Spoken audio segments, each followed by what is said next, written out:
नमस्कार। देवरिया की आवाज रेडियो केसरी से प्रस्तुत है स्थानीय हालचाल। पहले मुख्य हालचाल। सभी थानों पर हुआ थाना समाधान दिवस का आयोजन। बाढ़ग्रस्त क्षेत्रों में स्वास्थ्य शिविर का हुआ शुभारंभ। सरयू नदी लाल निशान के ऊपर तो राप्ती और गोरा भी उफान पर। 4 दिन बाद भी नहीं मिला नदी में डूबे हुए युवक का शव। अपहरण के आरोपी युवक पर दुष्कर्म और पॉक्सो एक्ट का भी धारा जोड़कर भेजा गया जेल। स्थानीय हालचाल के इस अंक के साथ मैं निकेत मिश्र। अब हालचाल विस्तार से। जनपद देवरिया के समस्त थानों पर थाना समाधान दिवस का आयोजन किया गया। इस दौरान राजस्व के अधिकारी और पुलिस के अधिकारी मौजूद रहे और लोगों की समस्याओं को सुनकर उसके निष्पादन के लिए काम किया गया। इसी क्रम में पुलिस अधीक्षक उत्तरी दीपेंद्र नाथ चौधरी और क्षेत्राधिकारी नगर संजय कुमार रेड्डी के द्वारा थाना कोतवाली में जन समस्याओं को सुना गया। इस दौरान कुल 7 मामले आए थे, जिनके निस्तारण के लिए टीम का गठन कर उचित निर्देश दिया गया। इसी क्रम में पुलिस अधीक्षक दक्षिणी भीम कुमार गौतम थाना खामपार और थाना सलेमपुर में जन समस्याओं को सुने और उसके निष्पादन के लिए आवश्यक दिशा निर्देश दिए।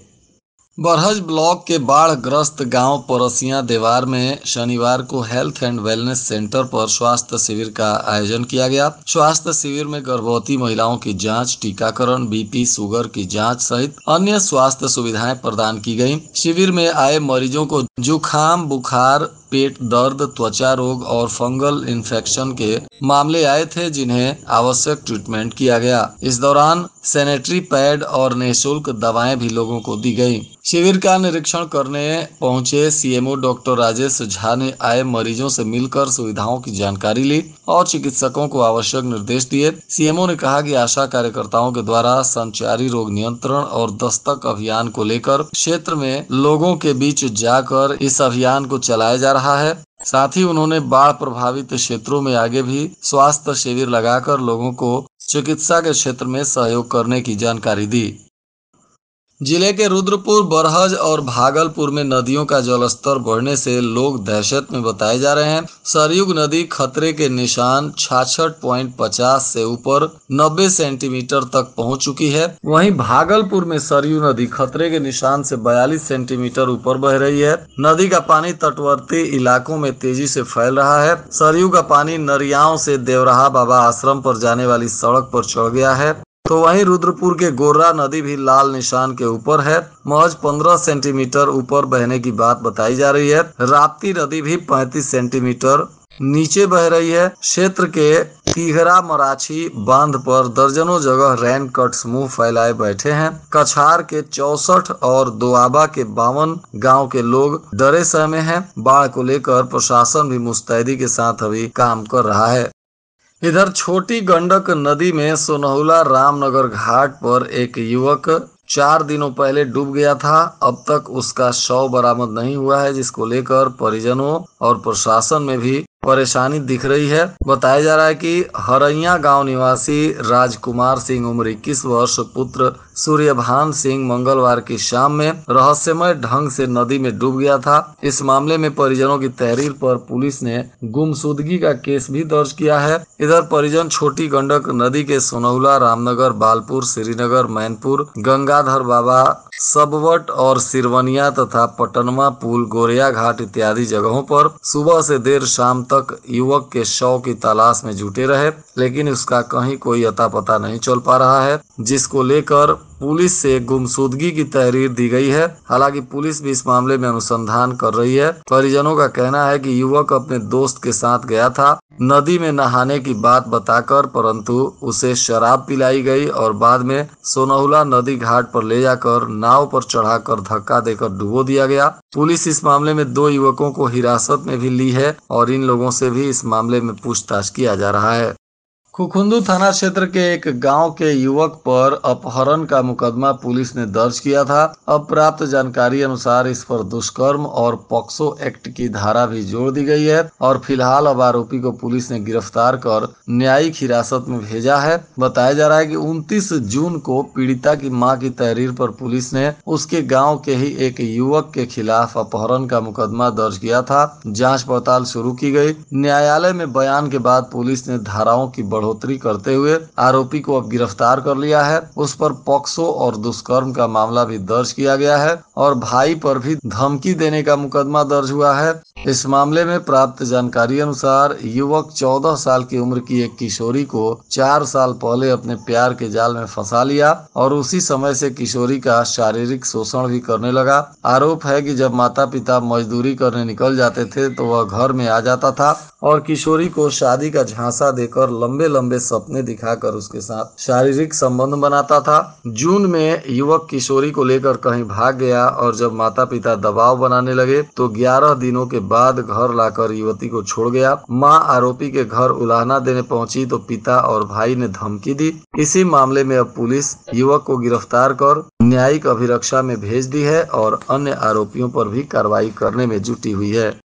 इधर आईपीसी की धारा भले ही बीएनएस में बदल गई है, लेकिन क्षेत्र में युवा आईपीसी की खतरनाक धाराओं के नाम से गैंग बनाकर अराजकता फैला रहे हैं। सोशल मीडिया पर गैंग 302 और 307 बनाने का ट्रेंड चल रखा है।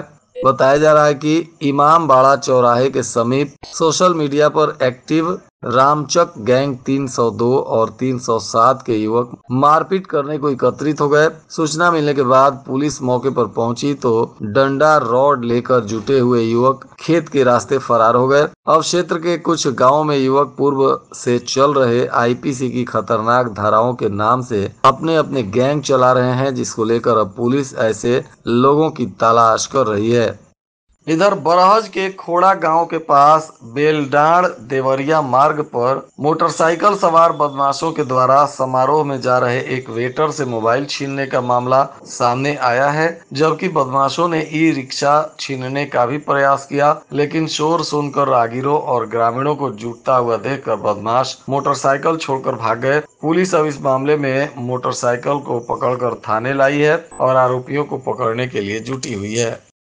इधर आनंद नगर गांव में दिनेश शर्मा की पुत्री सुषमा की शादी बिहार के गोपालगंज जिले के भोरे थाना क्षेत्र के कुर्थिया गांव निवासी अभिषेक शर्मा के पुत्र शैलेंद्र शर्मा से तय थी। बताया जा रहा है कि बारात जब घर पहुंची तो द्वार पूजा और वरमाला का कार्यक्रम संपन्न हो गया, जिसके बाद दूल्हे के कुछ मित्र रात के 10 बजे भोजन करने गए और शाकाहारी खाना देखकर भड़क गए। दूल्हे के दोस्तों ने दूल्हे से कहा कि हम लोग तिलक में मछली खिलाए थे, यहाँ पूरी सब्जी बनी है, यह हम लोगों की बेइज्जती है। पूरा परिवार साल भर से बेटी की शादी की तैयारियों में जुटा हुआ था। सब कुछ अच्छा चल रहा था, परंतु अब इस मछली को लेकर दोनों पक्षों में विवाद हो गया, मारपीट हुई। इसमें दूल्हा भी घायल हो गया और शादी भी टूटने की बात बताई जा रही है। इधर भटनी में बीआरसी पर प्राथमिक शिक्षक संघ की ब्लॉक इकाई ने शिक्षकों की मांग पूरी नहीं होने तक ऑनलाइन उपस्थिति को विरोध करते हुए असहमति पत्र पर शिक्षकों ने हस्ताक्षर भी कराए। इस दौरान शिक्षकों ने एक मत होकर ऑनलाइन उपस्थिति को स्वीकार करने से पहले मांग पूरी करने की बात रखी है। बताया जा रहा है कि ब्लॉक अध्यक्ष ओपी शुक्ला ने कहा है कि शासन हमारी मांगों को पूरी करने से पहले जबरिया ऑनलाइन उपस्थिति के लिए दबाव बना रहा है। ऑनलाइन उपस्थिति दर्ज कराने से पहले शिक्षकों की मांगों पर सहमति जारी करते हुए उन्हें ईएल, हाफ सीएल आदि की व्यवस्था तैयार करना चाहिए। जनपद के पथरदेमा में एक अलग अंदाज में शादी हुई। यहाँ पर गांव वालों ने चंदा एकत्रित कर एक गरीब लड़की के हाथ पीले किए, तो वहीं पुलिस विभाग ने भी इसमें अपना भरपूर सहयोग किया। बताया जा रहा है कि तरकुलवा के थानेदार मृत्युंजय राय ने आर्थिक सहयोग के साथ साथ वर वधू को आशीर्वाद देकर शादी की रस्म पूरी कराई। इस अनोखी शादी की चर्चा पूरे क्षेत्र में है। बताया जा रहा है कि बघौज घाट थाना क्षेत्र के नेरुआरी गांव की रहने वाली लड़की सविता के माता पिता की वर्षों पहले मौत हो चुकी है। घर पर सविता अपनी बूढ़ी दादी सुखिया के साथ रहती है। कुछ दिन पहले सुखिया ने सविता की शादी बिहार के विजयपुर थाना क्षेत्र के नौका टोला निवासी रंजीत पुत्र द्वारिका से तय की। दोनों पक्ष शादी के लिए तैयार थे, लेकिन तभी किसी बात को लेकर लड़के पक्ष का इरादा बदल गया। नतिनी की शादी को लेकर सुखिया परेशान हो गई। 25 जून को फरियाद लेकर थानेदार मृत्युंजय राय के पास पहुंची। एसओ ने लड़के पक्ष वालों को थाने बुलाकर समझाया बुझाया और लड़की पक्ष के आर्थिक हालत को देखकर एसओ ने शादी में कुछ आर्थिक मदद देने का भी आश्वासन दिया था और इसी में कई लोग और सहायक बन गए और लोगों की सहायता तथा थानेदार की मदद से दोनों पक्षों की शादी कराई गई और सकुशल बारात भी दुल्हन को लेकर घर चला गया। सलेमपुर में करीब 1 महीने पूर्व लापता किशोरी का अब तक पता नहीं चल सका है। इस मामले में कोतवाली पुलिस ने भलुअनी के बिशुनपुरा गांव निवासी सत्येंद्र चौहान के खिलाफ अपहरण का केस भी दर्ज किया है। अब बताया जा रहा है कि पीड़ित महिला परिवार के सदस्यों के साथ कोतवाली पहुंच गई और पुलिस पर मदद नहीं करने का आरोप लगाते हुए कहा कि अगर बेटी 1 सप्ताह के अंदर नहीं मिली तो पूरे परिवार के साथ कोतवाली गेट पर ही आत्मदाह करूंगी। पुलिस अब इस मामले के बाद आगे विधि सम्मत कानूनी कार्रवाई में जुटी हुई है। इधर बैतालपुर क्षेत्र के भगुआ में 5 जुलाई को हुए विवाद में एक युवक पर धारदार हथियार से हमला करने का आरोप लगाते हुए गांव के कुछ लोगों ने पिटाई कर पुलिस को सौंप दिया था। जेल में तबीयत बिगड़ने पर जेल प्रशासन ने इलाज के लिए मेडिकल कॉलेज गोरखपुर में भर्ती कराया। बताया जा रहा है कि इलाज के दौरान इसकी मौत हो गई है। शव को पोस्टमार्टम कराने के बाद परिजनों को सौंप दिया गया। गांव के ही एक परिवार पर आरोप लगाते हुए उसकी मौत का जिम्मेदार परिजन ठहराकर उसके खिलाफ मुकदमा दर्ज करने की मांग कर रहे हैं। इस मामले में प्रशासन ने बताया है कि इलाज के दौरान मृतक की तबीयत बिगड़ने लगी और उसे मेडिकल कॉलेज में भर्ती कराया गया था, जहां से गोरखपुर रेफर कर दिया गया और गोरखपुर में इलाज के दौरान उसकी मौत हुई है। फिलहाल इसमें विधि सम्मत कानूनी कार्रवाई की जाएगी। और आज के मौसम का तापमान देवरिया में न्यूनतम 27 डिग्री सेल्सियस और अधिकतम 38 डिग्री सेल्सियस रहने की संभावना है। और अंत में मुख्य हालचाल एक बार फिर। सभी थानों पर हुआ थाना समाधान दिवस का आयोजन। बाढ़ग्रस्त क्षेत्रों में स्वास्थ्य शिविर का हुआ शुभारंभ। सरयू नदी लाल निशान के ऊपर तो राप्ती और गोरा भी उफान पर। 4 दिन बाद भी नहीं मिला नदी में डूबे हुए युवक का शव। अपहरण के आरोपी युवक पर दुष्कर्म और पॉक्सो एक्ट का भी धारा जोड़कर भेजा गया जेल। इसके साथ ही रेडियो केसरी से प्रसारित स्थानीय हालचाल का यह अंक समाप्त हुआ। नमस्कार।